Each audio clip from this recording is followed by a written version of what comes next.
வணக்கம். இந்த பதிவில் நம்ம பார்க்க போகிறது இப்போ தற்போதைய முடிஞ்ச பீகார் சட்டமன்ற தேர்தலில் பாஜக என்டிஏ கூட்டணி பெற்ற மிகப்பெரிய லேண்ட்ஸ்லைட் வெற்றியை பற்றி நம்ம பார்க்க போகிறோம்.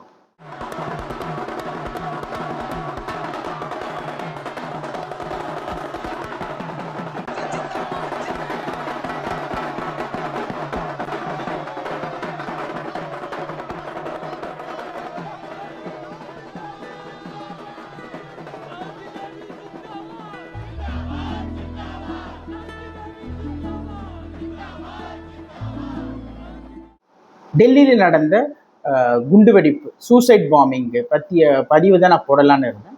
ஆனால் அந்த பதிவு போடுறதுக்கு முன்னாடி நிறைய டீட்டெயில்ஸ் கலெக்ட் பண்ண வேண்டியது இருக்கு. இன்வெஸ்டிகேஷன் போயிட்டுருக்கு. அந்த பதிவை நான் அடுத்த பதிவாக போடுறேன். அதில் இறந்த 13 எந்த ஒரு இன்னசென்ட் மக்களுக்கு என்னுடைய ஆழ்ந்த அருந்தாங்கள். ஓம் சாந்தி.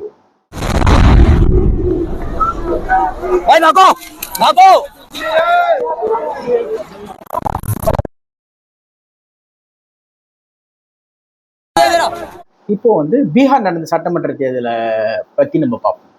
இதுல முக்கியமான சில முதல்ல பீகார்ல எத்தனை சட்டமன்ற தேர்தல் இருக்குன்னா 243 சட்டமன்ற தேர்தல் இருக்கு.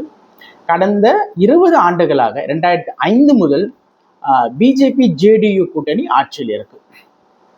2015 17 வரைக்கும் தான் 2 வருஷம் 4 மாசம் 2.5 வருஷம் தான் மட்டும்தான் பிஜேபி கூட்டணி ஆட்சியில் இல்லை. அப்போ அவங்க காங்கிரஸ் மற்றும் ஆர்ஜேடியோட ஆட்சியில் இருந்தாங்க.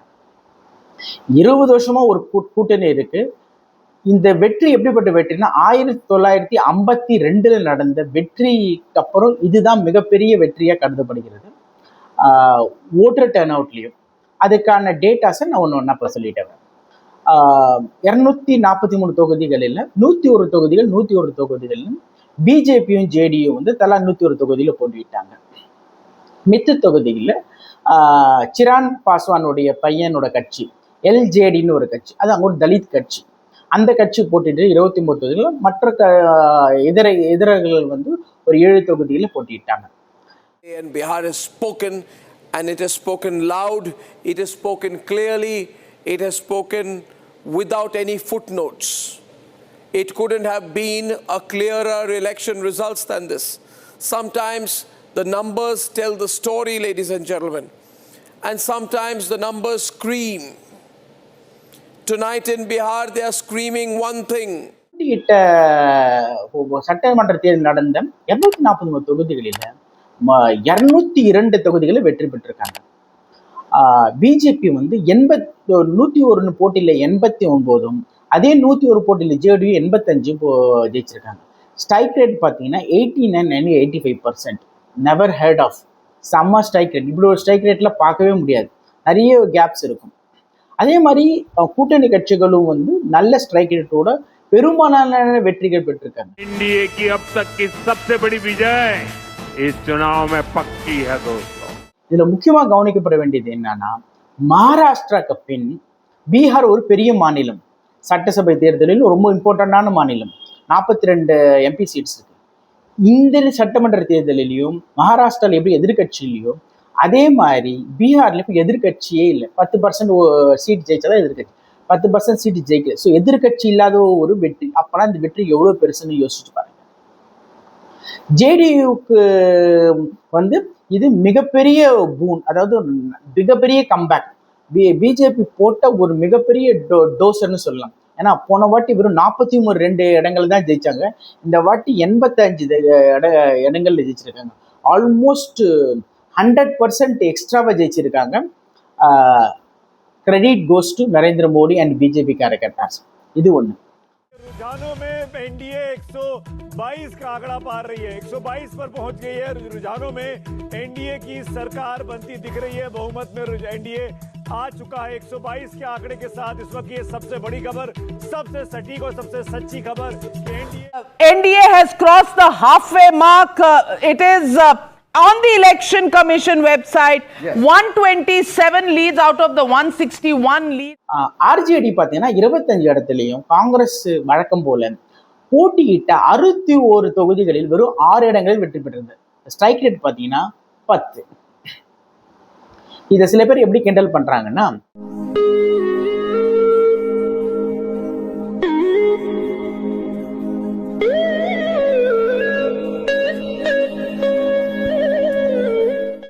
காங்கிரஸ் வந்து ஜெயிச்ச 6 பேரை வந்து ஒரு பெரிய எஸ்யூவிலே கொண்டு போயிடலாம் அப்படின்னு கேள்வி பண்றாங்க.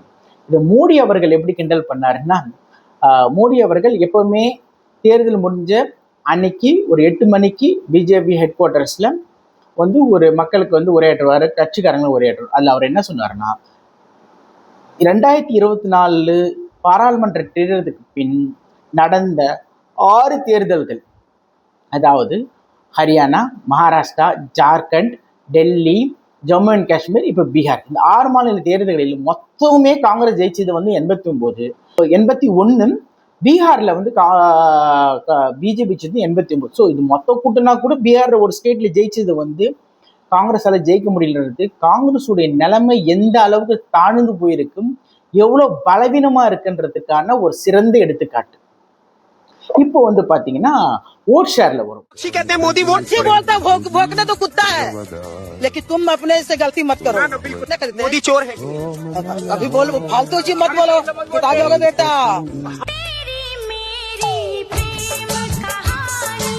कहाँ से सपना देखे हो, कहाँ के हो तुम तुम्हारी औकात क्या है कि शब्द बोले हो? हम नहीं पूछ रहे हैं कैसे बोले। मोदी जो है मोर है, मोर वो गाड़ में कौआ जो है ना, गाड़ में मोर का पंख लगा लेगा तो वो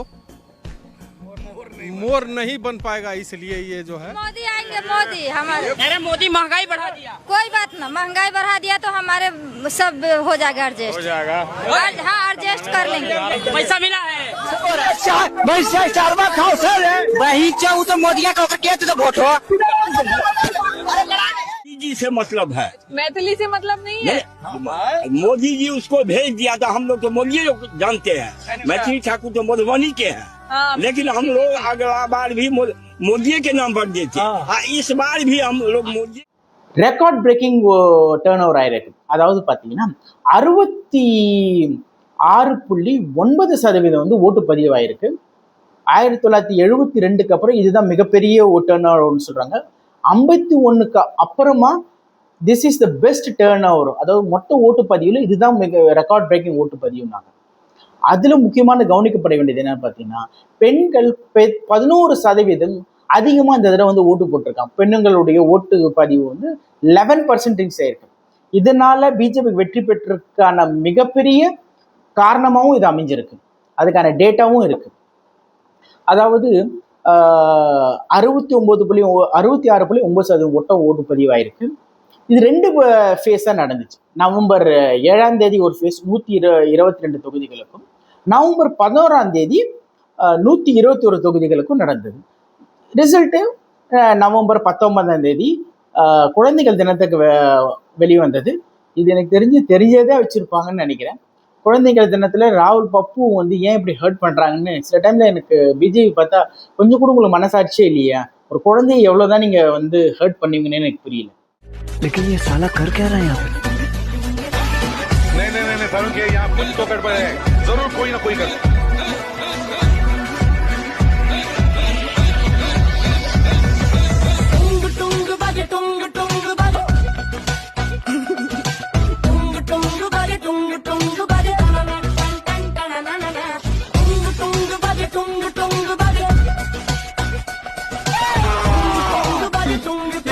क्या भाई ये क्या हो रहा है भाई मुझे कॉकरोच बना दी भाई, ये मुझे आगे नहीं जाने।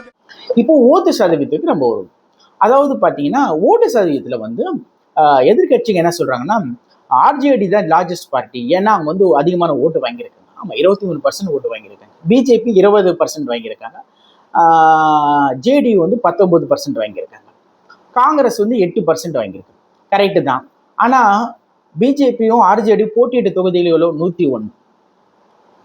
பிஜேபியும் ஜேடியும் போட்டியிட்ட தொகுதிகள் வந்து 101. ஆர்ஜேடி போட்டியிட்ட தொகுதிகள் 143. ஸோ 42 தொகுதி அதிகமாக போட்டியிட்டு 3% அதிகமாக இங்கே இருக்கு.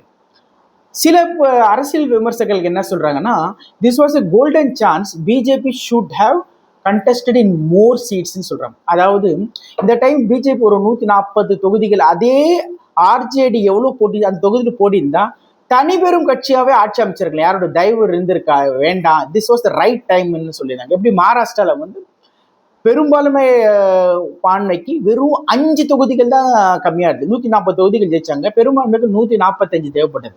அதனால தான் இன்னைக்கு வந்து மகாராஷ்டிரா வந்து தேவேந்திர ஃபட்னவிஸ் முதலமைச்சராக இருக்கு. இது ஒரு நல்ல சான்ஸா இருந்திருக்கும் அப்படின்னு சொல்றாங்க. பட் அரசியல்ல இருக்கிறவங்க, அதை பத்தி அறிஞ்சவங்க, பிஜேபிலையும் நிறைய பேர் ஜாம்பவான்ஸ் இருக்காங்க, அவங்க முடிவு பண்ணியிருக்கலாம் நிதிஷ்க்கு இது ஒரு சான்ஸ் கொடுக்குறாங்க, கடைசி சான்ஸா ஒன்று கொடுக்குறாங்க சீஃப் மினிஸ்டரா இருக்கிறதுக்கு. இதுல வந்து ஒரு மிகப்பெரிய விஷயம் என்னன்னா, ஒரு 2.5 வருஷம் கழிச்சு BJP can claim the CM post, எங்களுக்கு கொடுங்க, எங்களுக்கு கேட்கலாம். அதை வந்து நிதிஷால நிராகரிக்க முடியாது. ஏன்னு சொன்னா நிதிஷ் நினைச்சா கூட, இப்போ அவர் வந்து பல்டூராம் சொல்லுவாங்க, யூ-டர்ன் போடுறவர்னு சொல்லுவாங்க, எந்த நேரத்தில் மாறுவார். இப்போ அவர் வந்து காங்கிரஸ் மற்றும் ஆர்ஜேடியோட கூட்டணி போனாலும் அவரால் ஆட்சி அமைக்க முடியாது. அங்க 36 இருக்கு, இங்க ஒரு 85, நீங்க மொத்தமே 120 தான் வருது. ஆனால் பிஜேபி 89, ஒரு 19, ஒரு 5 சேர்த்தா ஈஸியா வந்து மெஜாரிட்டி கிராஸ் பண்ணிடும்.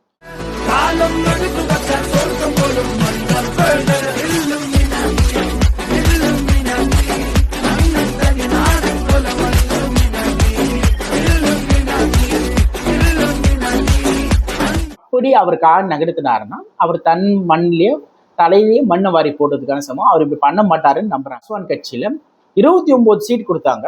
நிறைய பேர் சொன்னாங்க அதிகமாக கொடுத்துருக்காங்க. அது ஒரு டாக்டிக்கல் மூவை தான் பார்த்தாங்க. ஏன்னா அது 29ல கிட்டத்தட்ட 18லேருந்து 19 பேர் பிஜேபி கட்சி சார்ந்தவங்க. ஸோ நாளைக்கு ஏதாவது ஆடினா கூட எப்படி இருந்தாலும் அவர் ஆதரவு கொடுப்பார். நான் சொல்றது வந்து ஒர்ஸ்ட் கேஸ்ல பார்த்தா கூட இவங்களாம் கூட ஆட்சி அமைச்சுப்பாங்க. ஸோ இதுல ஒரு பெரிய விஷயம் என்னன்னா, நிதிஷ்குமாரால போன வாட்டி மாதிரி இந்த வாட்டியும் வந்து சில விஷயங்கள் பண்ண முடியாது. அவருடைய என்ன சொல்றாங்க, கடிவாளம் வந்து இப்போ பிஜேபி கையில இருக்கு. அது ஒரு நல்ல விஷயம். பிஜேபி வளர்ந்து இருக்கிறது, பிஜேபி அந்த இடத்துல வளர்றதுக்கு ரொம்ப முக்கியமான விஷயம். ஏன்னா this might be Nitish Kumar last எலெக்ஷனா இருக்கும்னு நான் நினைக்கிறேன். நான் அவருக்கு வயசு ஆயிடுச்சு, இதுக்கு மேலே இருந்தாலும் நல்லதுன்னு நினைக்கிறேன். 25 வருஷம் ஒரே ஆள் இருந்தால் ஒரு சலிப்பு தட்டிடும். ஆன்டி இன்கம்பன்சி கவர்மெண்ட் மூலமே இருந்தாலும் ஒரு ஜனங்களுக்கு ஒரு போர் அடிச்சிடும். ஸோ அவரா விலகினா நல்லது. விலகி அவர் ரிட்டையர் ஆவாரா, அல்லது மத்திய அரசுல அவருக்கு ஏதாவது ஒரு பெரிய மந்திரி பதவி கொடுக்கப்படும்ன்றது காலம்தான் முடிவு பண்ணும். நம்ம பிரசாந்த் கிஷோர் கட்சி ஆரம்பிச்சார். அவர் கட்சி ஆரம்பிச்சு இங்க பல பேருக்கு வந்து ஜெயிக்க வச்சார். மிகப்பெரிய தேர்தல் வகுப்பாளர் அது இதுன்னு சொன்னாங்க. நான் என்னன்னு சொல்றேன்னா, அவர் வந்து எந்தெந்த கட்சிக்கு வந்து ஜெயிக்க வச்சாருன்னு பார்த்தீங்கன்னா, பீகார்ல இந்த 2015க்கு அப்புறம் ஜெகன்மோகன் ரெட்டியை ஜெயிக்க வச்சாரு. அப்புறம் ஸ்டாலின் இங்க 2021 ஜெயிச்சாரு. மம்தாவை 2021 ஜெயிக்க வச்சாரு. 2020ல கெஜ்ரிவால் ஜெயிக்க வச்சார். இதுல ஜெயிக்க வச்சா அவரால் தான் ஜெயிச்சிச்சா? அவர் இந்த கட்சிகள் அப்போது ஜெயிச்சிருக்கும். இவர் கொஞ்சம் புஷ் பண்ணார், அவ்வளவுதானே தவிர இவரால் ஜெயிச்சுன்றதுக்கான அப்படி அவர் பெரிய ஆளா இருந்தா ஏன் இப்போ 2021 5 மாசம் நடக்கிற ஒரு எலெக்ஷன்ல இதே திமுக ஸ்டாலினையோ மம்தாவை ஜெயிக்க வைக்க சொல்லுங்க பார்க்கலாம். எனக்கு தெரிஞ்சு ஸ்டாலின் ஜெயிச்சாலும் ஜெயிக்கலாம், ஆனா மம்தா ஜெயிக்கிறது ரொம்ப கஷ்டம் நான் நம்புறேன். அப்படிதான் இருக்கும் முடிவுகள். என்னன்னு 6 மாசத்துல தெரியும். அவரு கட்சி எல்லா இடத்துலயும் போட்டி போட்டது. 238 தொகுதிகளில் டெபாசிட் எழுந்திருக்கு. 230னா மொத்தம் ஒரு 6லேருந்து 7 தொகுதி தான் டெபாசிட்டே வாங்கியிருக்காங்க. அது வந்து அவருடைய அரசியல் ஆரம்பிக்கிறதுக்கு முன்னாடியே முடிஞ்சு போச்சுன்னு அர்த்தம். பிஜேபி கூட்டணி இந்த பீகார் தேர்தலில் வெற்றி பெற்றதுக்கு மிக முக்கியமான காரணமா எது பண்ணப்படுதுன்னா, பெண்களோட ஓட்டு. பெண்களோட ஓட்டு வந்து யாருக்கு போயிருக்குன்னா, பெண்கள் வந்து 66%, 66.7% ப்ரிசைஸ் 66.7% பிஜேபி கூட்டணிக்கு, என்டிஏ கூட்டணிக்கும் 22.4% மகாகட்பந்தன் ஆர்ஜேடி காங்கிரஸ் கூட்டணிக்கு போட்டிருக்காங்க. இது எவ்வளவு பெரிய கேப்னு பாருங்க. ஓட்டு சதவீதத்துல பாத்தீங்கன்னா கூட மிகப்பெரிய ஓட்டை வந்து என்டிஏ கூட்டணி வாங்கியிருக்கு. இந்த வாட்டி 48% வாங்கியிருக்கு. போன வாட்டி 38% வாங்கிச்சு, 10% அதிகமாக வாங்கியிருக்காங்க. அதனாலதான் இவ்வளவு பெரிய லேண்ட்ஸ்கேப் விக்டரியா இருந்திருக்கு. அது மட்டும் இல்லாம பெண்கள், இளைஞர்கள் 70 to சாரி 65 to 75% வந்து பிஜேபி கூட்டணிக்கு போட்டிருக்காங்க. மிச்சம் இருக்கிறது வந்து அந்த கூட்டணி போடுறாங்க. அப்போ ஆர்ஜேடிக்கு காங்கிரஸ் கூட்டணிக்கு யார் ஓட்டு போட்டாங்கன்னா வழக்கம் போல முஸ்லிம்கள், யாதவர்கள், மற்றபடி எந்த ஒரு எதிர்பார்ப்பு இல்லாம சமுதாயத்தில் இருக்கும் வேலை வெட்டி இல்லாத சமூக விரோதிகள் அவங்க தான் போட்டிருக்காங்க. அதனால தான் அவங்க இவ்வளவு தோல்வி அமைச்சிருக்காங்க. பீகார்ல எல்லா மாநிலத்திலையும் வந்து பார்த்தீங்கன்னா ஜாதி அடிப்படையில வந்து ஓட்டு விடும். தமிழ்நாட்டிலயும் இருக்கு, ஜாதி அடிப்படையில் ஓட்டு. அதுல வந்து பாத்தீங்கன்னா ஸ்டன்னிங்கா மேல் ஜாதி, OBC, MBC, SC, ST about 60 to 80% பேர் வந்து பிஜேபி என்டிஏ கூட்டணி ஓட்டு போட்டிருக்காங்க. அங்க வந்து முஸ்லிம்கள் வந்து 90% முஸ்லீம், 91% முஸ்லிம்ஸ் வந்து அவங்களுக்கு போட்டிருக்காங்க. 85% யாதவர்கள் வந்து எதிர்கட்சிக்கு ஓட்டு போட்டிருக்காங்க.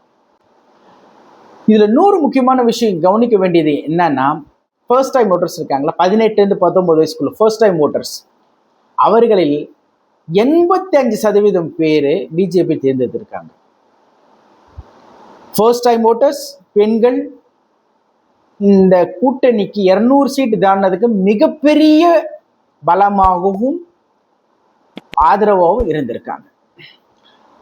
இப்போ வந்து பீகார்ல வந்து பாத்தீங்கன்னா தமிழ்நாடு மாதிரி 7 மண்டலங்களா பிரிக்கலாம். தமிழ்நாட்டில் வந்து பாத்தீங்கன்னா கொங்கு மண்டலம், தெற்கு மண்டலம், மதுரை, வடார்காடு மாவட்டம், சென்னை மண்டலமா, திருவொற்றியூர், அந்த மாதிரி மண்டலங்களா இருக்கு. அந்த மாதிரி அங்க 7 மண்டலமா எல்லா இடத்துலையுமே ஸ்வீப் பண்ணியிருக்காங்க. அது ஒரு மிகப்பெரிய விஷயம். ஏன்னா ஒரு குறிப்பிட்ட மண்டலத்திலேயோ குறிப்பிட்ட ஏரியால மட்டுமே ஸ்ட்ராங்கா இருக்கிறது இல்லாம இந்த வெற்றி பரவி இருக்கு. அந்த எவ்வளவு தூரம் வெற்றி பெற்றிருக்காங்கன்றது நீங்க வந்து டோட்டலா எலெக்ஷன் கமிஷன் வெளியிட்ட இருக்கிற ஒரு எலெக்ஷன் ரிப்போர்ட் நீங்க பாத்தீங்கன்னா உங்களுக்கு புரியும். பிஜேபி இந்த வெற்றி என்ன சொல்லுது, பிஜேபி இந்த வெற்றி பெற்றிருக்கு. இந்த வெற்றினால வந்து என்ன ஒரு சொல்ல வருதுன்னா ஒரு முக்கியமான விஷயம் சொல்ல வருது. பீகார், உத்தரப்பிரதேஷ், பெங்கால் இந்த 3 ஸ்டேட்ல பார்த்தீங்கன்னா முஸ்லீம் பாப்புலேஷன் மோர் தென் 20%. ஸோ அவங்க ஒரு டிசைடிங் ஃபேக்டரா இருக்காங்க. ஒரு பீகார் போன்ற மாநிலத்துல ஒரு எதிர்கட்சி இல்லாம ஒரு ஹிஸ்டாரிக் வெற்றி பெற்றது மூலமா இந்த போலி மத சார்பமை செக்குலரிசம் என்று சொல்லக்கூடியதுக்கு ஒரு ஆணி அடி, ஒரு சவுக்கடி கொடுக்கப்பட்டது. இதனுடைய எதிர்வொலி யூபியில கண்டிப்பா இருக்கும், அதுல எந்த டவுட்டுமே கிடையாது. ஆனா இது ஒரு முக்கியமான ஒரு மாநில எதிர்பார்த்தீங்கன்னா அடுத்து நடக்க போற 5 மாநில தேர்தல்கள், முக்கியமா வெஸ்ட் பெங்கால், அசாம். இது ரெண்டுத்திலையும் அசாம்ல பிஜேபி தன்னோட ஆட்சியை 3வது முறையா தக்க வச்சதுக்கான 90% சான்சஸ் இருக்கு. अब देखिए, अब आप वही कर रहे हैं. आप प्रधानमंत्री कहते हैं कि हम हिंदू मुसलमान नहीं करते. हम तो आप हिंदू मुसलमान हम तो करते हैं, मैं तो करता हूं. வெஸ்ட் பெங்கால்ல இந்த வாட்டி ஆட்சி பிடிக்குமா? இந்த வெற்றிக்கு பிறகு அது 40%ல இருந்து 60% போயிருக்கு. எலெக்ஷன் கிட்ட வர வர அது எவ்வளவு பர்சன்ட் போகுன்றது இனிமே நம்ம பார்ப்போம். என்னை பொறுத்த வரைக்கும் இதே வேகத்தை ஒர்க் பண்ணா அவங்க ஒரு 150 சீட்டு இருந்து 170 சீட்டு ஜெயிக்கலாம். আমাদের হিন্দুত্বকে মানি মা দুর্গা, মা কালী, জয় বজরং বলি, ওং নমঃ শিবায়, গণপতি বাবা মৌরিয়া, বিশালাক্ষী, বিষ্ণু মাতা, রক্ষা কালী, জয় মাতা দি, সন্তোষী মাতা. கண்டிப்பா கேரளால ஜெயிக்க வாய்ப்பு இல்லை.